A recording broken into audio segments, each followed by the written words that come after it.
Memang tak buat apa-apa. Dah tu nak buat apa lah. Kita pergi bercuti je lah kat air terjun.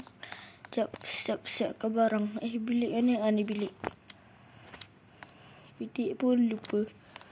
Sekejap. Ni kita ambil sah baju dulu. Ambil untuk tukar ni. Ambil pelampung apa semua. Okay. Lepas kita ambil tu, kita keluar.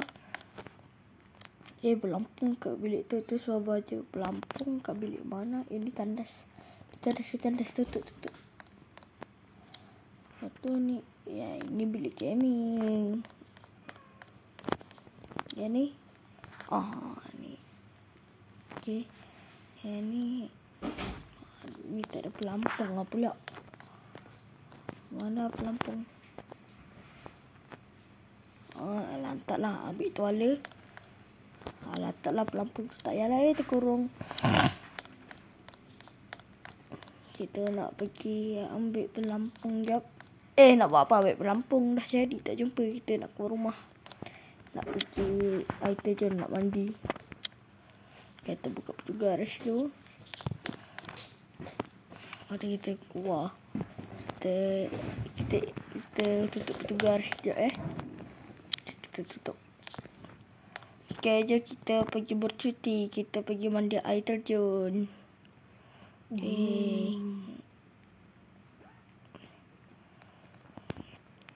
On the way.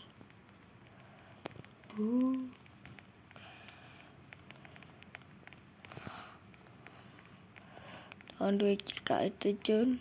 Mana air terjun tu? Dah sampai dah. Tak tahulah jalan ni betul ke tak. Dari jambatan. Tapi kalau salah lah.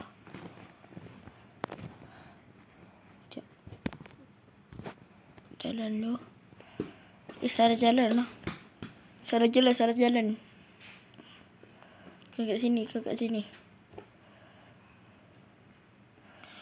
belok. Lepas kita try lurus.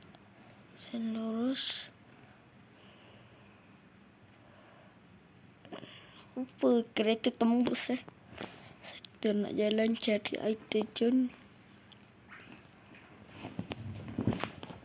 Air terjun dekat jambatan tau. Tu dia. Dah jumpa dah.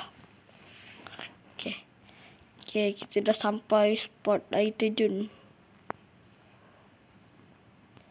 Sekejap. Parking nak kat mana? Parking ni je lah. Ada air terjun tu. Kita nak mandi.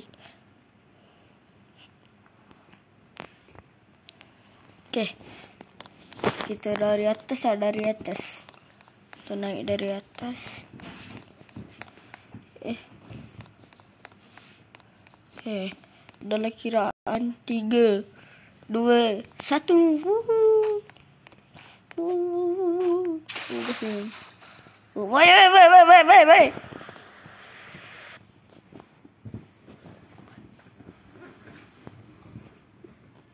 Baik. Tak boleh mandi air terjun. Dah tu nak buat apa? Bosan. Kereta tertinggal. Tidak. Penat je jalan jauh. Aduh. Okay lah. Sekian saja. Jangan lupa subscribe Game Over Gaming. Okay, bye.